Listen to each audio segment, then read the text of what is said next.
Hello, everybody, and welcome to a new episode of the Awaken Together podcast. I'm Kat, I'm Jen. and we are leading up to the holidays. Yes. So, with the holidays, we know that food and gift giving are a huge part of the season, especially here in the US. We're marketed about it through all sorts of mediums: TV, social, online, everywhere you look, right? hmm So today's episode is all about that overconsumption and materialism and attachment to things and how those are so closely correlated to identity and societal expectations. So Jen and we were just talking about our relationships with shopping and materialism and all the things and how that's really changed over the years quite a bit. So would you like to start by just sharing a little bit about your story? Yes, Kat. And happy holiday season. We are here. Yeah, we Yeah. made it. Yeah. So it is so funny. I was sitting here in reflection, like, when did things fully shift for me? And I honestly can't even pinpoint an exact. So I'm just going to kind of share what I used to look like and where I'm at now, and just some of the processes that happened on the in between. But I remember, firstly, I remember like age 19, like going high heeled shopping. Like I had like shoes. I'm just guessing I must have been influenced by all the movies of like people with shoe closets or something like. Yeah, that was like so cool. Yeah, I was like, I have to have all these shoes. And yet I also like never like I don't have any memory of hardly ever wearing those shoes, but I had this relationship to shopping that was like so ingrained. I feel like I did a lot of shopping with my family growing up, and that was kind of yeah, like a family kind of tradition was to do a lot of shopping, especially around the holidays, and definitely falling into that overconsumption. But I remember just filling in time all the time with going to the store. Like I would go to work, be exhausted, and then head to go clothes shopping, which is so far from where I'm at now. And it's wild to think that I used to just spend so much time just going to the store and buying things that I didn't necessarily even need. I think there was such a practice around just going to the store and browsing through and just picking stuff out. But I reflect back and I think a lot of that was very due to me being so scared of space, space to think, space to rest, space to relax, that I think it was almost like a nervous habit of like, okay, how can I stay busy? How can I keep going? I also think probably in those years, my nervous system was so dysfunctional that the fact that I would leave work and then want to go do more things that stimulated me is showing kind of like where my baseline sympathetic fight, flight, freeze, and fawn mode was. I was just constantly craving like stress and high sensory input all the time. And yeah, I just had so much crap. Like, I just remember having so much stuff. And I think I was proud. I was like making money and working, and I just didn't really know the value of things and where to put all of that. I think there was a lot I still had to learn, but through yoga teacher training, I know that I did a lot of reflection on my relationship to consumption and how much stuff I owned and had. I remember doing a giant like purge where we brought items in and kind of released what wasn't working anymore and got rid of a bunch of stuff. And I remember, as I've shared in this podcast before, watching the documentary Minimalist and being really inspired by that. And along the journey, I think I pieced too that because of my neurodivergencies, I pay attention a lot to my environment. I definitely am always like noticing what's around me. And the less stuff that I have around, the more present I can be. I'm not using stuff outside of me to distract me as much. And yeah, it's beautiful to be in a spot now where I really shop when I absolutely like really need to. And a lot of times when I do go shopping, I I'm getting rid of stuff to replace it, I'm not adding to this like overabundance. So there's a few of Mhm. my points there, Kat. Why don't you share a little bit of your relationship to stuff and how it's evolved as well? Yeah, I resonate with a lot of what you said, especially like growing up in a family that going shopping was just like a normal thing and something that you did together. I know that like my mom and my grandmother, that's still how they spend time together. And it's funny because I call my mom every day, I call my grandmother every Sunday, and whenever I call them on the weekends, I'm like, "Oh, what are you doing?" Whenever they're together, they're shopping. Like, oh, again? Oh, I thought you were just shopping like yesterday or last weekend. They're like, oh, we were. I'm like, what are you shopping for? They're like, oh, a dress for this thing. I'm like, oh, don't you have a lot of dresses? I try not to be judgmental, but it's so hard. Oh It's so god. hard. I'm like, what are you shopping for again? Uh-huh. And yeah, I don't know. I maybe just don't know what else to do. I think that might be a part of it. Mhm. At that age, I don't know. Yeah, so that was a big part of like my growing up experience of like, okay, well, let's go shopping. Let's spend some time together. And my one of my screen names, going back to the AIM days, was literally shopaholic. Can you believe that? I think it's really funny now because I don't get imposter syndrome doing many things, but shopping, Uh-huh. clothes shopping, I think is like probably when I experience the most imposter syndrome Uh-huh. because I look around, I'm like in my athleisure and everyone is like really well dressed and I don't know, it's just not a part of my experience. Like I try sometimes, but it's not like something I'm really passionate about. I go shopping now, like maybe once or twice a year max for clothes. Um, and yeah, back then it was just like an every week occurrence. And it was enough Uh, of your identity to put that into AIM screening. That yeah, says a lot, you know? shopaholic 211. Holler at your girl. I love it. Oh my God. Yeah. It's just wild to think back to that time. I Uh-huh. had a massive shoe collection just like you. My mom still, whenever I go back and visit, is like, can we go through your old shoes? And every time I'm like, okay, you can get rid of this pair. And it's funny because I don't live in Massachusetts. I go back a couple times a year, but I never wear the shoes that I have there because they're really high heels. But I'm like, there's still a little part of me that's like, oh, well, those are actually cute. Maybe I'll wear them again one day.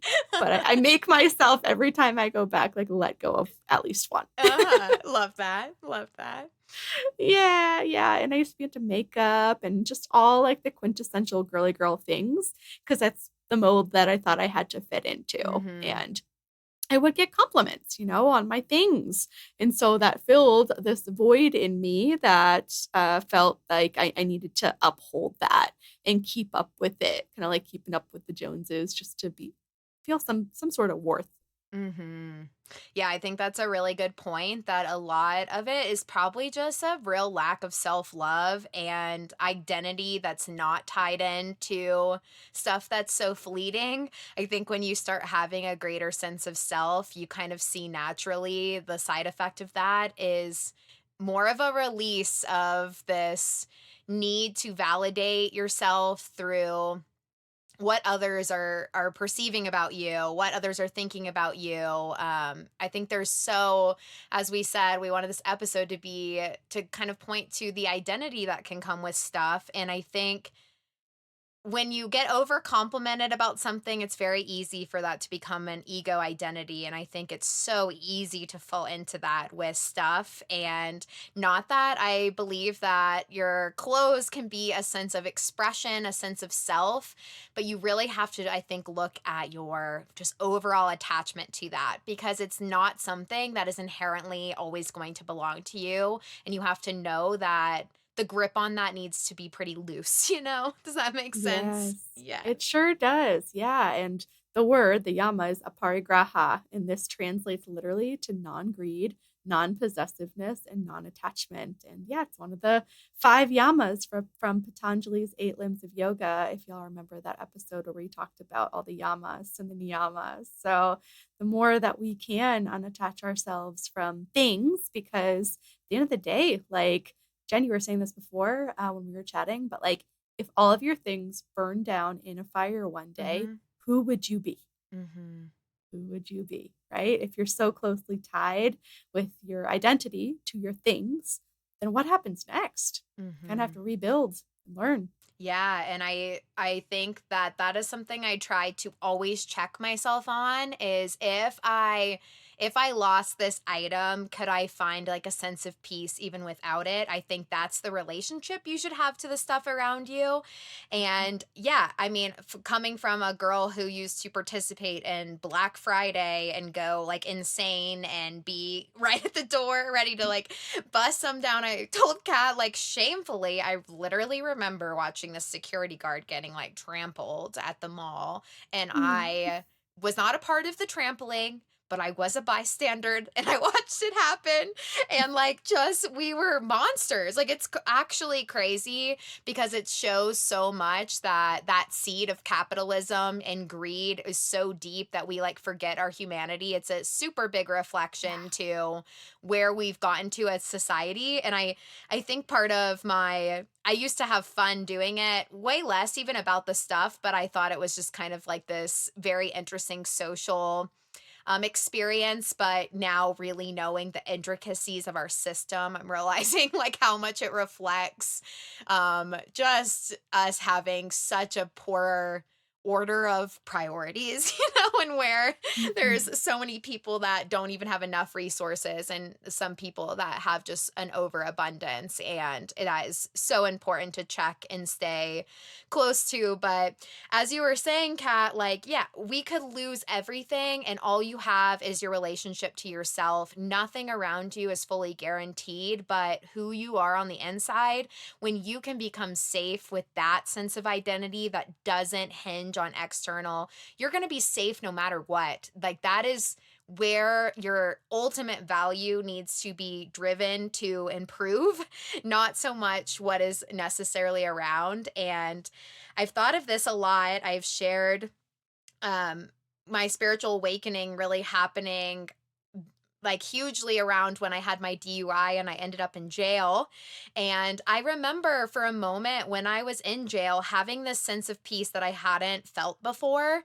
And I didn't let it last very long before, driving myself back into like complete fear cycle. But Mm. I remember being perplexed why I felt like a sense of peace. And it was because in that moment, I had nothing that belonged to me. I had nothing I could run to distract myself. I was just there with my thoughts. And there was a moment of like, wow, I don't know if I've even let myself have this before. Like, to be able to look around and there's literally nothing I can do but be here. I honestly think that was like my first moment of ever feeling that, because I've Mm. always stayed busy. I've always found something to be an excuse to not like learn to sit with myself and develop a relationship to me. And that's something that came along on my spiritual journey that completely shifted my priorities, cuz now, I mean, I could care less about the stuff that used to have like so much weight. Totally, and it's that shift in perception of looking outside of ourselves for happiness to looking within, and that's the teacher, right? Yeah. That's everything. Yeah, And I let's think talk. about Oh, go ahead, Kat.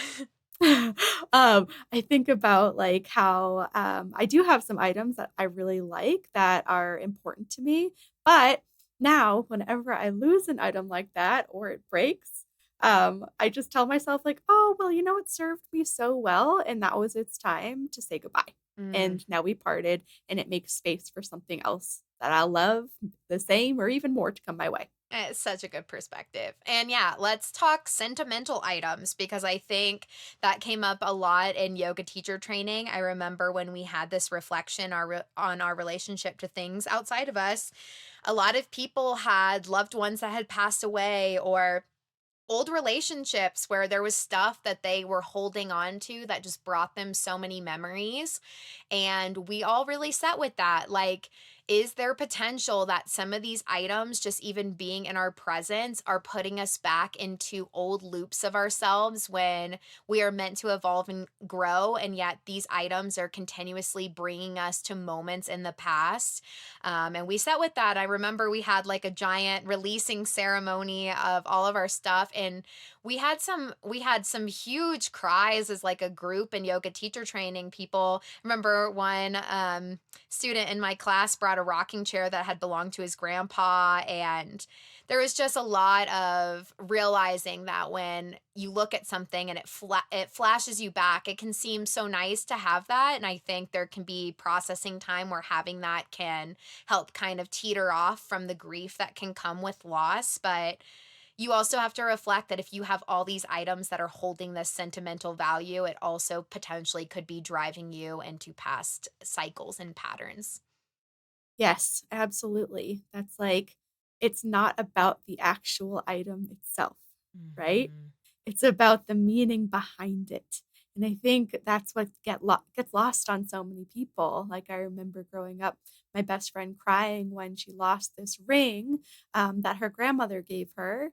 And, like at first you think, oh, that's so understandable. But like, really, it's not about the ring. Like, it's Mhm. about her grandmother and her relationship to her and having something that reminded her of her. And yes, that is really hard, not trying to diminish that, but like having a moment to celebrate your grandmother in those times can bring you a lot more peace than just like trying to find a replacement of the ring that looks similar Mhm. to it, just to like have that physical item back. Yeah. And I think a lot of the root of us holding on to physical items is still kind of based in that societal way of thinking of we need stuff to hold value, that our Mhm. material gains are equivalent to status or identity. And I think that kind of ends up making us latch to items being so tied in with people. And this shifts us right into kind of gift culture because I remember a lot of the stuff that was kind of hard to let go is remembering what people had bought me for gifts and just Mhm. feeling guilty to get rid of certain things. And honestly, once again, it's so not a reflection of the item, and if someone gets that upset that you no longer have XYZ that they gave you, like gifts should not come with this stipulation of how long you keep it, if you value it. And that I think comes back to insecurity of, putting material focus over actual relationship building and things that are more substantial and deeper than that.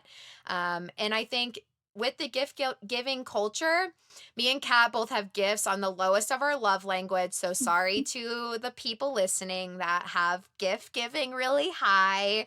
I think it's beautiful to be able to give an item and just say, like, I was thinking of you, here's what I got. But I do think we have to watch the pressure that can come with gift giving. I feel like personally, when I'm getting gifts from someone repetitively, it adds this like social pressure that I need to make sure I stay on top of reciprocating that same way. And I think that can get a little tricky. I think there's gift giving that can be done with a lot more intention and could be like, more crafty, like fun gifts that are a pour out of your creative spirit versus having to be these like pricier items or items that hold a lot of like, value to them. I think that's where we're kind of letting that societal pressure once again drip into what we think is normal when it is not normal to crave social interaction via stuff, you know? 1,000%. Heck yes. And I mean, like, let's not fall privy to capitalism. Let's Mhm. not let capitalism win. That's what all of this is about. Seriously. It's like Mhm. the things, it's our capitalistic society that teaches us all of these things from a really young age of like, the more things you have, the better, the shinier object, the better you are. And Mhm. that is just so not true. So if you're like us, if you're like Jen and I, and gift giving is a lot of pressure and brings about a lot of expectation, here are a couple ideas for you. You can have a conversation with your friend group if you usually exchange gifts or your family and come to an agreement and just kind of say, like, hey, I've been doing some thinking this holiday season. And rather than having a whole gift giving season like we usually do, how about we do a white elephant? Or how about we do a secret Santa? Or better yet, how about we do like a group outing together Mhm. and we pay for our own individual tickets, but that way we're spending the time together. Um, The Yeah. reason I said the white elephant in Secret Santa is because then you're getting one gift, but everybody gets to still participate in a group exchange. So that whole like ceremonial aspect is there. The ritual continues, but you're spending a lot less money and it's the same agreed upon amount. So you're not feeling like this comparative nature of, oh, well, they spent more on me than I'm spending on them, and all these arbitrary rules that just come with like our normal gift giving society and culture. And then, I mean, conscious experiences over things. I would be absolutely thrilled if a friend asked me, how about we all do this really cool thing that we've been talking about? We go see this show together and we make it like our holiday get together. I'd love Mhm. that. I love giving massages as a gift. I try to use my physical, like, it's something I can do that's like taking some of my time, which this is right on brand for quality time love language, top top slot.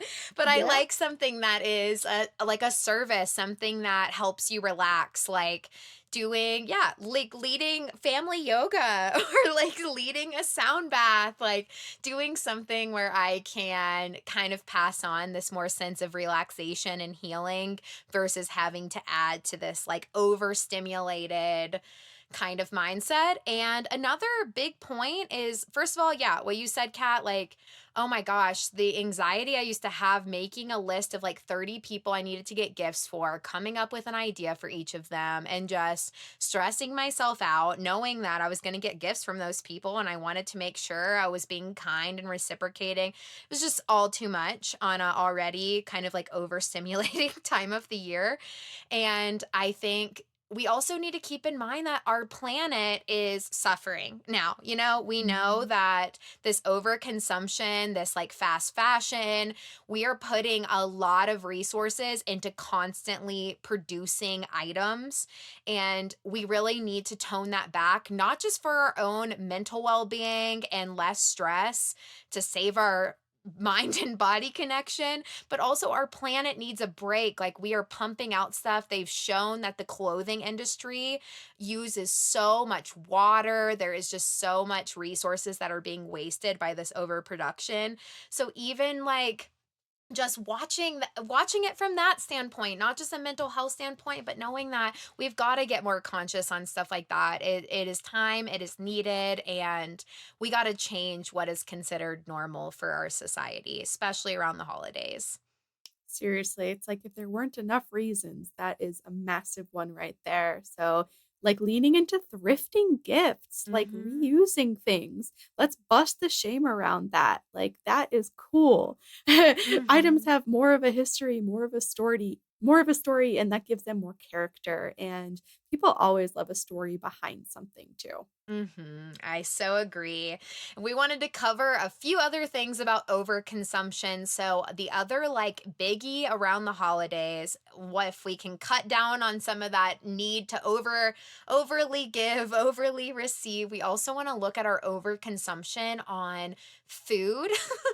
We wanted to Mhm. touch briefly on that because it is kind of insane, guys. If we just like sit with it for a second, just a little second, that we eat so much for Thanksgiving. Like, I remember last year, I like took a little Thanksgiving kind of break, and it felt actually really good because, first of all, we kind of are learning, more and more that there is history to be reflected on in that. And I just think some of our traditions, what it's turned into, can go from just spending time together and gratitude, and is so much more like you have to have these 20 dishes. You're going to get like sick because you ate so much food, and then you're going to be down for like a week. And that is like a Yeah. known thing. Like, what is that? You guys were like, that's a problem.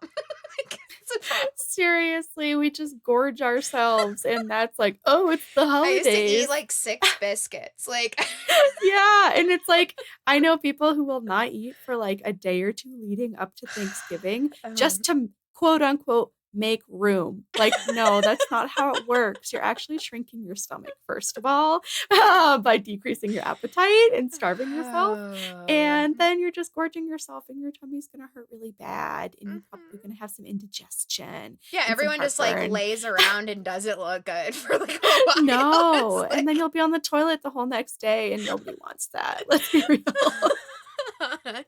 Yeah, so even redefining some of the expectations around that, like making it a lot more about the intention of coming together. I know life can get busy and there can be really little time to actually sit and communicate together. I would think of Thanksgiving so much more as sitting and pausing and gratitude, bringing awareness to the fact that we are rewriting a lot of what society's expectations look like.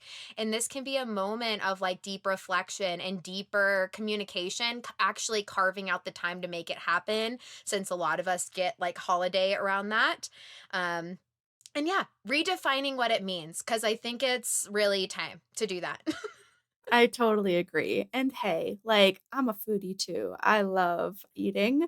Um, but mindful eating. It's like a great opportunity to incorporate a little bit of mindfulness into the day at the holiday table with you. So just like be with that food that maybe you've been smelling as it's been cooking. Practice gratitude for it, for the moment, for the people surrounding the table with you. And yeah, just like listen to your body. It doesn't have to be so complicated. Yeah, and if it's stressful to make every single dish happen and the whole day is just this giant stress to get it done the way you expect it to be, also kind of challenging what that looks like too, because that is super, super important. And I wanted to share too that, I think as we said, there's so many advertisements for expectations around holiday season as it is. It can be very overstimulating. We talked about this in our Hacking the Holidays last year at this time when we had that episode. But I think for a lot of us, if this is a time where you're going to be around more family or family you're not usually around with, you're allowed to carve out boundaries for that. I think so much of the overeating and over snacking isn't always just because you're just deciding to do it for the holidays. I think a lot of it is so unconscious because you're trying to regulate yourself because all that is happening around you is just too much. So, versus like heading to something to snack to because you're literally stressed out listening to the conversations that are happening around you, why don't you just go take a little outside break? Say, I'm feeling a little antsy. I'm feeling like I just need to go take a little peace, a little moment of peace. Maybe going to your room a little more often and just sitting and going and taking some deep breaths. I think a lot of our eating habits can point to the state of our nervous system. And I know that when it's a lot, I either undereat or overeat because I'm really trying just to deal instead of like carving out the boundaries, which I now know are so important to give myself actual breaks so that I'm not just trying to cope and coast through it. Totally. So well said. And if you want more tips like that, definitely go listen back to that episode, Hacking the Holidays from last year, like Jen said. And next week, we're also going to be talking about this a little bit more, just like how to calm your nervous system down, a little bit of Mhm. review, as well as a meditation around the five senses. You can take that into the rest of the holiday season with you. We are so grateful for all of our listeners. Stay tuned for December 1st, where we are going to offer another giveaway for sharing our posts and continuing to spread the word of our Awaken Together podcast. We are growing each and every season, and we want to keep adding to our community. So, thank you guys for being here. Thank you for reviewing our podcast, and please continue to share it with people you love so we can grow and keep building. Thanks so much, everybody. We love you. See you next week. Bye.